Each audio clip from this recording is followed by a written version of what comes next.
बातें करते हम खेतों की और उसके रखवाली की, बाग बगीचा फल फूलों और फसलों की हरियाली की। हम बीजों की बातें करते उत्तम जल संसाधन की, हम तकनीकी बातें करते फसलों के उत्पादन की। हर किसान का सपना सच हो जीवन सुखद बनाने को, गाँव-गाँव के हर आंगन का प्यारा सा ये दर्शन। कृषि दर्शन, कृषि दर्शन, कृषि दर्शन, कृषि दर्शन, कृषि दर्शन, कृषि दर्शन, कृषि दर्शन, कृषि दर्शन। नमस्कार, जोहार। कृषि दर्शन कार्यक्रम में आप सभी किसान भाई बहनों का मैं शिखा स्वरूप स्वागत करती हूँ। हमारे किसान भाई बहन माटी से जुड़े होते हैं, माटी से सोना उगाते हैं और मौसम का बदलता मिजाज पहचान कर अपने कार्य में जुट जाते हैं और संसार का पेट भरते हैं।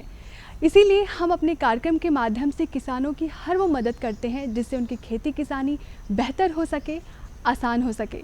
तो चलिए कार्यक्रम की शुरुआत करते हैं। सबसे पहले देख लेते हैं कृषि समाचार में क्या है खास। नमस्कार, कृषि समाचार में आपका स्वागत है। मैं हूं गोपाल कृष्ण। आइए देखते हैं आज कृषि समाचार में क्या है खास। पशुपालक उठा सकते हैं पशुओं के स्वास्थ्य संबंधी योजनाओं से लाभ। ठंड के मौसम में मुर्गियों के लीटर का गीला होना होता है खतरनाक। मूंगफली के दानों को आसानी से छिलकों से अलग करता है ग्राउंडनट डिकोडिकेटर। राज्य के पशुपालकों के लिए केंद्र प्रायोजित और राज्य प्रायोजित कई प्रकार के लाभकारी योजनाएं चलाई जाती हैं, जिनमें से एक है पशुओं के निःशुल्क स्वास्थ्य जांच एवं मुफ्त या अनुदानित दर पर दवा वितरण की योजना। राज्य के पशुपालक अपने पशुओं की स्वास्थ्य जांच अपने क्षेत्र के पशु स्वास्थ्य केंद्र में कराकर साथ ही अनुदानित दर पर दवाएं लेकर इन योजनाओं से लाभ उठा सकते हैं। सब्जियों में फूलगोभी अभी बहुत से किसान भाई लगा रखे होंगे। वर्तमान समय में इनमें DBM यानी डायमंड बैक मॉथ नामक कीट लगने की संभावना रहती है। यह कीट पिल्लू जैसा हरे रंग का होता है जो पत्ते में हरे उत्तकों को खाता है। परिणाम स्वरूप पत्तों में धब्बे हो जाते हैं या पत्तों में छेद हो जाते हैं। साथ ही यह कीट पत्तियों के नीचे बड़ी मात्रा में अंडे देता है जो फसल को अत्यधिक नुकसान पहुंचा सकते हैं। नीम या करण द्वारा निर्मित जैविक दवाओं के इस्तेमाल से डायमंड बैक मॉथ कीट का नियंत्रण किया जा सकता है।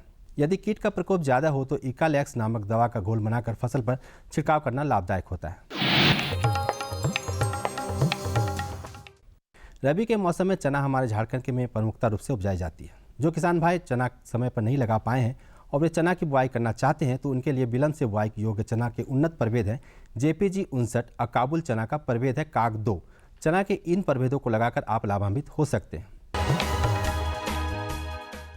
आज की बेहतर तकनीक है मुर्गी पालकों के लिए। जो मुर्गी पालक लीटर पद्धति से मुर्गी पालन करते हैं वे लीटर को गीला ना होने दें। लीटर का गीलापन या नमी मुर्गियों में कई प्रकार के रोग का कारण बनता है। इसके लिए मुर्गी पालक लीटर बिछावन का खास ख्याल रखें। साथ ही ठंड से बचने के लिए मुर्गियों के आवास की खिड़कियां दरवाजे बंद रखें। ज़्यादा ठंड की स्थिति में कमरे में हीटर या अलाव का प्रबंध करना चाहिए।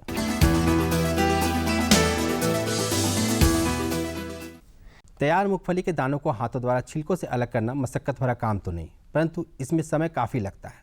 इस कार्य को आसानी से और कम समय में करने के लिए कृषक ग्राउंडनट डिकोडिकेटर नामक उपकरण का इस्तेमाल कर सकते हैं। इस यंत्र को ग्राउंडनट डिकोडिकेटर कहते हैं। इसकी सहायता से मूंगफली के दानों को छिलकों से आसानी से अलग किया जाता है।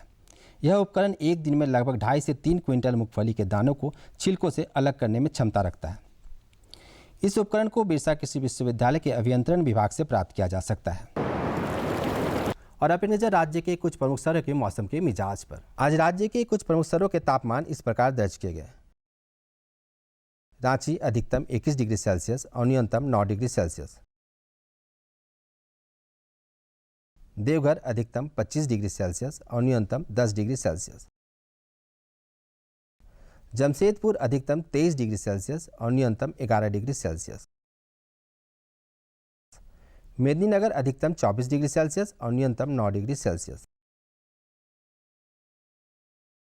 धनबाद अधिकतम 23 डिग्री सेल्सियस और न्यूनतम 10 डिग्री सेल्सियस। कृषि समाचार में आज इतना ही। कोरोना संक्रमण फिर से फैलने की आशंका है, इसलिए किसान भाइयों से निवेदन है कि कोरोना गाइडलाइन का सख्ती से पालन करें, मास्क लगाएं, भीड़ भाड़ से बचें, संक्रमण से बचते हुए कृषि कार्य करें। अगले अंक में फिर मुलाकात होगी कुछ ताज़ा तरीन खबरों के साथ। तब तक के लिए दीजिए इजाज़त। नमस्कार, जोहार। तो कृषि समाचार में आपने देखा तकनीक के बारे में, उपकरण के बारे में, साथ ही मौसम का हाल भी जाना। तो चलिए अब समय हो चला है एक छोटे से विराम का। विराम के बाद हम जल्द आते हैं। अन्नदाता किसानों की खुशहाली और उनकी आय में बढ़ोतरी के लिए भारत सरकार लगातार प्रयासरत है। माननीय प्रधानमंत्री श्री नरेंद्र मोदी जी के दूरदर्शी नेतृत्व में पिछले 7 वर्षों में खेती को आधुनिक और किसानों को आत्मनिर्भर बनाने के लिए कई निर्णय लिए गए हैं। छोटा किसान बने देश की शान, ये हमारा सपना है। देश के 80% से ज्यादा किसान ऐसे हैं जिनके पास 2 हेक्टेयर से भी कम जमीन है। अब देश में इन्हीं छोटे किसानों को ध्यान में रखते हुए कृषि सुधार किए जा रहे हैं, निर्णय लिए जा रहे हैं। प्रधानमंत्री किसान सम्मान निधि योजना की शुरुआत 24 फरवरी 2019 को माननीय प्रधानमंत्री श्री नरेंद्र मोदी जी के द्वारा की गई थी। पीएम किसान योजना का पूरा खर्च भारत सरकार वहन करती है।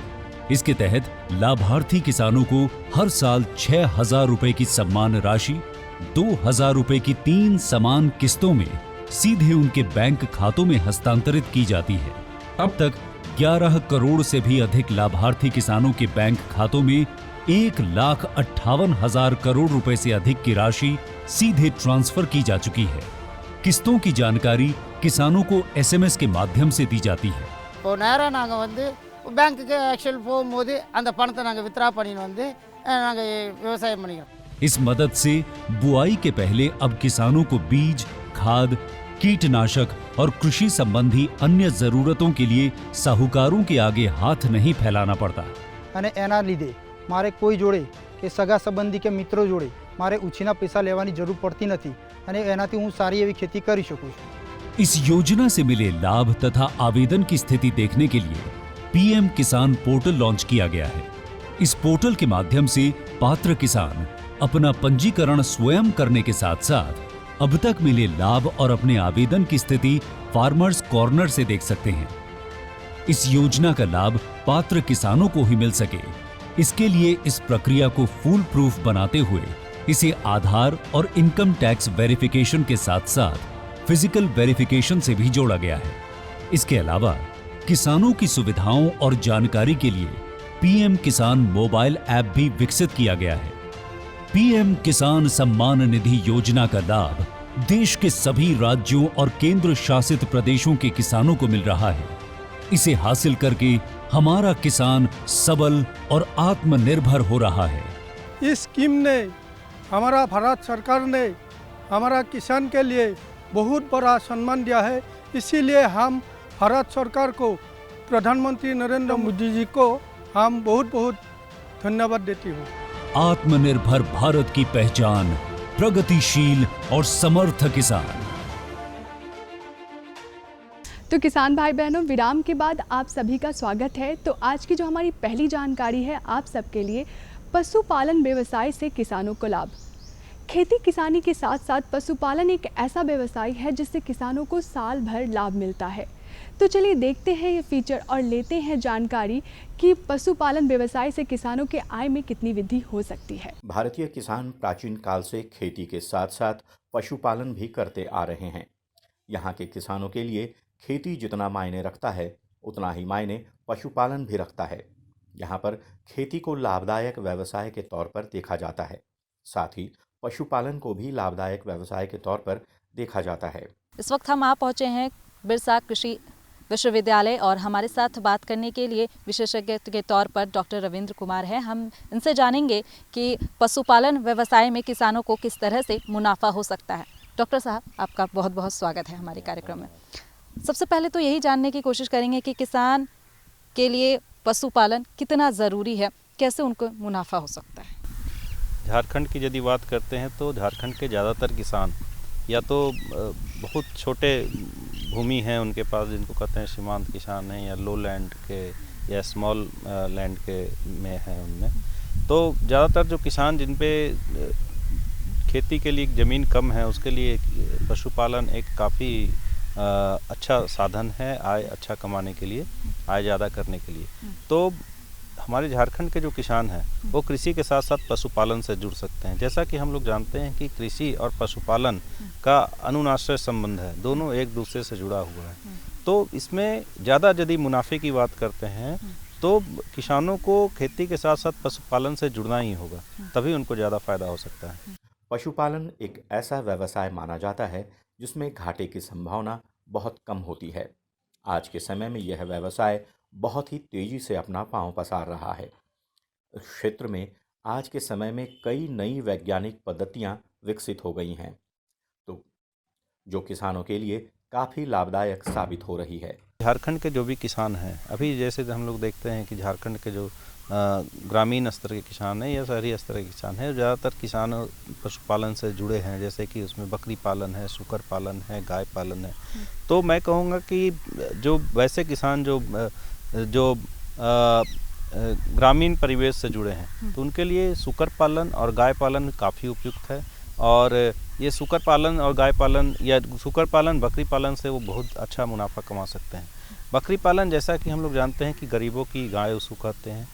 बकरी पालन इसलिए बहुत ही ज़्यादा फेमस है, ज़्यादातर किसान उसको पालन करते हैं कि इसमें इनपुट कॉस्ट जो कहते हैं कि खर्च बहुत ही कम नहीं के बराबर होता है, इसलिए इनको गरीबों की गाय भी कहा जाता है। और ये बकरी पालन से हमारे किसान ज़्यादा से ज़्यादा मुनाफा, सिर्फ उनको जो हरे चारे हैं उनकी उपलब्धता कराई जाए तो बकरी पालन को सही ढंग से उसको पाला जा सकता है। और एक बकरी देखा जाता है कि एक साल भर हम उसको पालन करते हैं तो 3 से 4 हज़ार रुपया वो मुनाफा देकर जाती है। तो इस तरह से ज़्यादातर जो किसान बकरी पालन करते हैं ग्रामीण परिवेश में, जहाँ पे बकरियों को चराने की पूरी सुविधा है, जंगली क्षेत्र है, तो उसके लिए बकरी पालन काफ़ी उपयुक्त है। और उसमें अगर किसान 10, 12, 15 बकरियाँ भी रखते हैं तो साल भर में 1.5 से 2 लाख रुपया उनकी आमदनी हो सकती है। पिछले कुछ वर्षों में डेयरी फार्मिंग बेहतर रोजगार के विकल्प के रूप में सामने आया है। देश के तमाम युवा डेयरी फार्म से जुड़कर न सिर्फ दुग्ध उत्पादन को बढ़ावा दे रहे हैं बल्कि उन्हें प्रोसेस कर नया उत्पादन भी तैयार कर रहे हैं। जानकार कहते हैं कि पशुपालन ग्रामीण क्षेत्रों में आजीविका का प्रमुख आधार है। विशेषकर भूमिहीन और सीमांत किसान पशुपालन के माध्यम से अपनी पारिवारिक आय बढ़ा सकते हैं।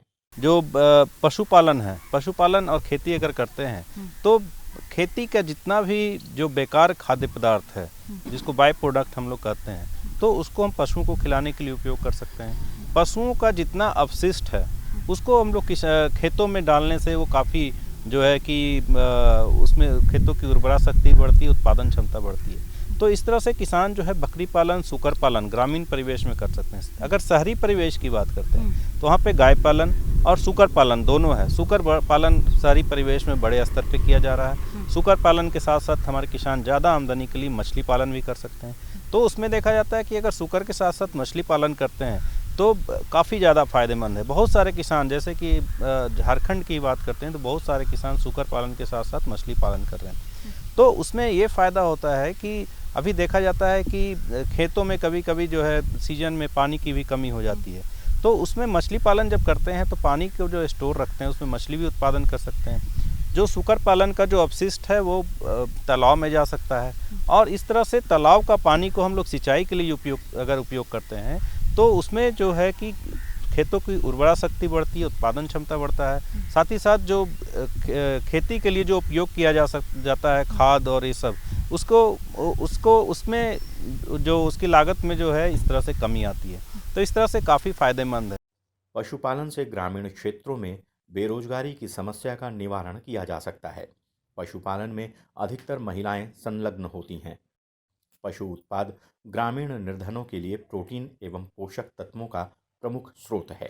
गाय पालन और भी ज़्यादा उपयोगी होता है कि गाय पालन से देखा जाता है कि शहरी क्षेत्र में दूध का डिमांड बहुत ज़्यादा है, तो हमारे किसान भाई संकर नस्ल का गाय पालन कर सकते हैं। देसी नस्ल जैसे रेड सिंधी, साहिवाल, गिर, थारपारकर, ये जो नस्ल है, जो हमारे देसी नस्ल है, उसका भी पालन करके, क्योंकि इस देसी नस्ल का जो दूध का उत्पादन, दूध का जो डिमांड है हमारे शहरी क्षेत्र में काफ़ी ज़्यादा है, ज़्यादा मांग है, पैसे भी उनकी ज़्यादा मिलती है। और ये जो देसी नस्ल के जो हमारे पशु हैं उसमें देखा जाता है बीमारियों की संभावना भी कम होती है। तो इस तरह से दूध उत्पादन से भी एक व्यवसाय है जिसको अपना करके हमारे किसान भाई ज़्यादा से ज़्यादा आमदनी कर सकते हैं। एक गाय से एक किसान प्रति माह लगभग 2 से 3 हज़ार रुपया प्रति माह एक गाय से उसका उत्पादन करके, दूध उत्पादन करके उससे आमदनी कर सकते हैं। इस तरह से आप सूकर पालन, बकरी पालन, गाय पालन इस तरह से कर सकते हैं। और साथ ही साथ जो है कि मुर्गी पालन, खास करके मुर्गी पालन देखा जाता है 2 तरह से कर सकते हैं कि एक बैकयार्ड मुर्गी पालन और एक जो है कि ब्रॉयलर मुर्गी पालन जो देखा जाता है कि बैकयार्ड में गांव के क्षेत्र में देखा जाता है कि ज़्यादातर जो किसान जो ग्रामीण परिवेश में है वो देसी नस्ल की मुर्गियां पालते हैं। और ये जो मुर्गी पालन से आमदनी के साथ साथ न्यूट्रिशनल सिक्योरिटी की जो बात करते हैं कि जिसमें देखा जाता है ग्रामीण परिवेश में जो महिलाएं होती हैं, बच्चे होते हैं, उसको प्रॉपर जो है आहार नहीं मिल पाता है, पोषक तत्व नहीं मिल पाता है। तो मुर्गी पालन से जो अंडे उत्पादन होते हैं वो बच्चों के लिए पोषक तत्व या महिलाओं के लिए पोषक तत्व उससे मिल जाती है। तो किसान भाई बहनों, अभी आपने देखा कि पशुपालन व्यवसाय से जुड़ करके कैसे आप लाभान्वित हो सकते हैं, कैसे आपके आय में वृद्धि हो सकती है। तो चलिए कार्यक्रम में बढ़ते हैं आगे और आपको देते हैं अपनी दूसरी जानकारी। किसानों के हित के लिए सरकार हमेशा कई नई योजनाएं चलाती रहती है जिससे किसानों की आय में वृद्धि हो सके। आज हम बात करेंगे नाबार्ड संस्था की। नाबार्ड संस्था में भी बहुत सारी योजनाएं चलाई जाती है जिससे किसान लाभान्वित हो सके, उनकी आय में वृद्धि हो सके। तो चलिए मिलते हैं विशेषज्ञ से और लेते हैं जानकारी कि नाबार्ड संस्था योजना से जुड़कर कैसे किसान लाभान्वित हो सकते हैं, उनकी आय में कैसे वृद्धि हो सकती है। अगर हम नाबार्ड की बात करते हैं तो कृषि के क्षेत्र में वित्तीय सहायता प्रदान कर किसानों को ये आर्थिक रूप से सशक्त करती है। इसी कड़ी में वहाँ पहुँचे हैं गिरिडीह जिला में और हमारे साथ यहाँ के जिला विकास प्रबंधन आशुतोष जी हैं। आइए उनसे हम जानते हैं कि नाबार्ड के द्वारा कौन कौन से कार्यक्रम चलाए जा रहे हैं जिससे किसान भाई लाभान्वित हो रहे हैं। नाबार्ड यानी राष्ट्रीय कृषि और ग्रामीण विकास बैंक एक इंडिया लेवल की वित्तीय संस्था है जिसके द्वारा किसान उन्मुखी बहुत सारे कार्यक्रम गिरिडीह जिला में चलाए जा रहे हैं।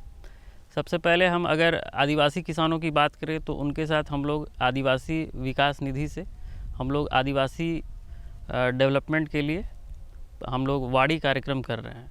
इसके अंतर्गत हम लोग 500 आदिवासी परिवारों को फलदार वृक्षों के माध्यम से और उनको ट्रेन करना, उनको लगातार संपोषित करने का काम किया जा रहा है। इसके अलावा हम लोग जल छाजन का भी काम बेंगाबाद प्रखंड में हमने 800 हेक्टेयर में लगभग 13 गांव के किसानों के साथ किया है। उसमें हम लोग क्लाइमेट प्रूफिंग पे अभी हम लोग बेंगाबाद में एक KFW सॉइल प्रोजेक्ट नाम की प्रोजेक्ट के अंतर्गत हम लोग किसानों को लाभान्वित कर रहे हैं। इसके अंतर्गत हमने जो सॉइल एंड मॉइस्चर कंजर्वेशन का काम है, सॉइल प्रोडक्टिविटी मेजर्स का काम है, ट्रेनिंग कैपेसिटी बिल्डिंग का काम है, वाटर बजटिंग का काम है, इस तरह की जो भी सस्टेनेबल प्रैक्टिसेस हैं उनको किसानों के माध्यम से हम लोग पहुंचाने का काम कर रहे हैं। इसके अलावा गिरिडीह जिला में नाबार्ड के द्वारा 22 किसान उत्पादक संगठन यानी FPO का भी गठन किया गया है। 22 में से कुल 20 जो है नाबार्ड अपने फंड से PODF फंड जो होता है, प्रोड्यूसर्स ऑर्गेनाइजेशन डेवलपमेंट फंड, उसके माध्यम से नाबार्ड ने उसको संपोषित किया है। इसके अलावा 2 अभी हाल ही में हमने डुमरी और बिरनी ब्लॉक में किसान उत्पादक संगठन को बनाया है जो कि कृषि मंत्रालय का जो एक फंड होता है FPO से संबंधित, उसके द्वारा हम लोग काम कर रहे हैं और नाबार्ड उसमें क्रियान्वयन एजेंसी है। FPO के माध्यम से किसानों को हम लोग लगातार जागरूक कर रहे हैं, उनको संगठित कर रहे हैं, उनको जो पूरे अगर हम लोग एग्रीकल्चर वैल्यू चेन की बात करें, राइट फ्रॉम मतलब इनपुट साइड, जो किसानों को प्रॉब्लम है कि खाद बीज समय पे नहीं मिल पाता या पानी की समस्या है, हम लोग लगातार देख रहे हैं कि पानी की समस्या से किसान बहुत ज़्यादा जूझ रहे हैं। इसके अलावा जो अगर प्रोडक्शन की बात करें कि कैसे उसको साइंटिफिक मेथड के माध्यम से उसको मैनेज करना है, अलग अलग जो स्टेक होल्डर्स हैं उनके माध्यम से उनको समन्वय कराते हुए जो भी उनको नॉलेज इन्फॉर्मेशन देना है वो उनका काम कर रहे हैं।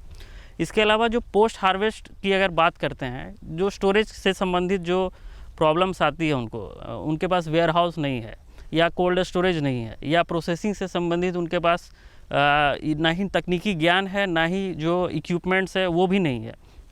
इसके अलावा मार्केटिंग की फैसिलिटी, तो ये सारा वैल्यू चेन का काम जो है FPO के माध्यम से हम लोग गिरिडीह ज़िला में कर रहे हैं।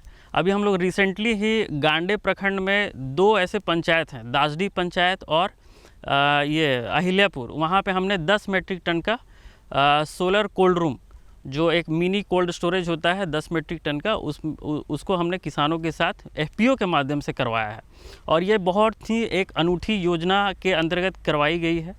भारत सरकार की एक योजना होती है कृषि इंफ्रास्ट्रक्चर फंड, उसमें किसानों को बहुत ही सस्ते दर पे बैंकों के द्वारा ऋण दिया जाता है। ऋण देने के उपलक्ष्य में यह कहना ज़रूरी हुआ क्योंकि किसान आजकल मतलब पूरी लोन लेना नहीं चाहता, उनको कहीं से सब्सिडी ज़रूरी होता है। और इस तरह के बड़ी परियोजना अगर मिनी कोल्ड स्टोरेज की बात करें तो उसमें भी किसान की इसी तरह की मंशा होती है। तो हमने एक सेल्को फाउंडेशन नाम की एक हमारे चैरिटेबल ट्रस्ट हैं पैन इंडिया लेवल पे, उनके साथ समन्वय बनाते हुए 70% तक उस कोल्ड स्टोरेज को हमने अनुदानित करने का काम किया और किसानों को मिनिमम से मिनिमम लोन दिलवाने का भी काम किया। इसमें एक मल्टी स्टेक होल्डर अप्रोच हम लोग लेते हुए इस काम को हमने किया है।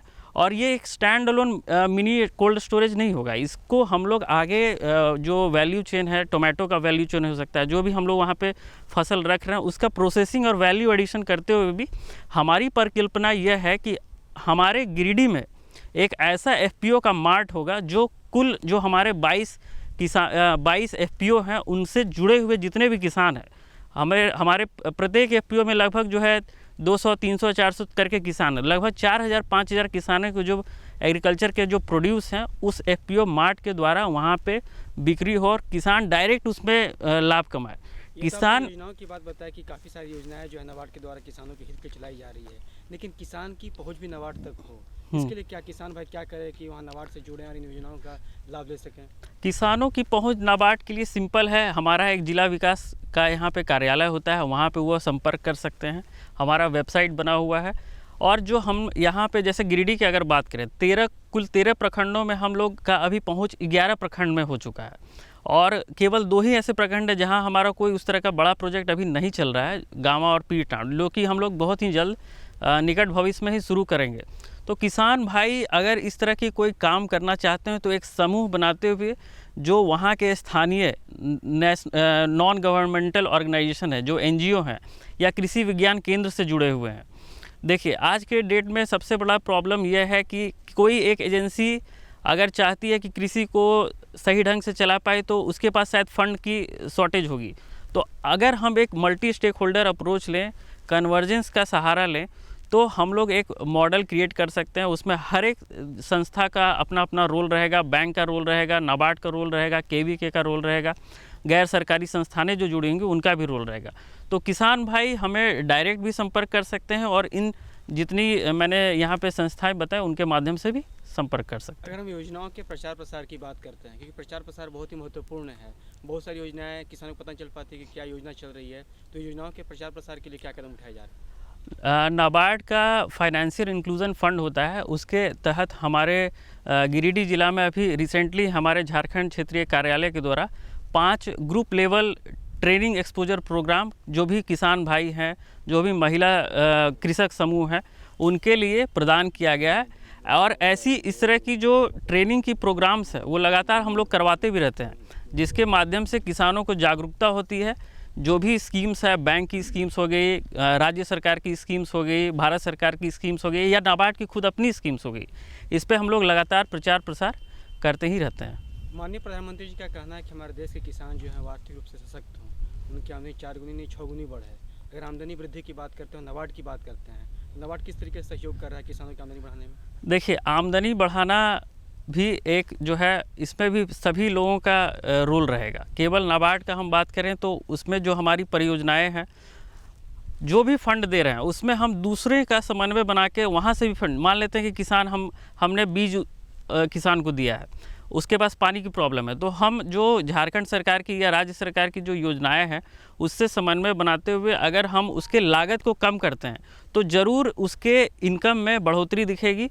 और जो एसेट्स क्रिएट कर रहे हैं हम लोग, जैसे बेंगाबाद एरिया में हम लोग वाटर हार्वेस्टिंग स्ट्रक्चर क्रिएट किया है, वाटर पॉन्ड्स क्रिएट किया है, तो ये सारे स्ट्रक्चर्स को क्रिएट करने से, एसेट्स को क्रिएट करने से उनकी आमदनी ज़रूर बढ़नी चाहिए। तो किसान भाई बहनों, आज की हमारी दोनों जानकारियाँ आपको कैसी लगी? आशा करते हैं आज की हमारी दोनों जानकारियाँ आपको काफ़ी अच्छी लगी होंगी। अगर आपके पास भी कोई जानकारी हो हमें देने के लिए या हमसे कोई जानकारी लेनी हो तो आप हमें संपर्क कर सकते हैं। हमारा पता है कृषि दर्शन, कृषि प्रकोष्ठ, द्वारा केंद्र निदेशक, दूरदर्शन केंद्र, रातू रोड, रांची, और हमारा पिन संख्या है 834 001। और हाँ, एक और बहुत ही ज़रूरी बात, अभी कोरोना काल ख़त्म नहीं हुआ है और कभी भी आप भीड़ भाड़ में जाएं तो 2 गज की दूरी, मास्क है ज़रूरी, इस बात को ना भूलें। इसी के साथ हमें दीजिए इजाज़त। नमस्कार, जोहार। हम बीजों की बातें करते उत्तम जल संसाधन की, हम तकनीकी बातें करते फसलों के उत्पादन की। हर किसान का सपना सच हो जीवन सुखद बनाने को, गाँव-गाँव की हर आंगन का प्यारा सा ही दर्शन। कृषि दर्शन, कृषि दर्शन, कृषि दर्शन, कृषि दर्शन, कृषि दर्शन, कृषि दर्शन, कृषि दर्शन, कृषि दर्शन।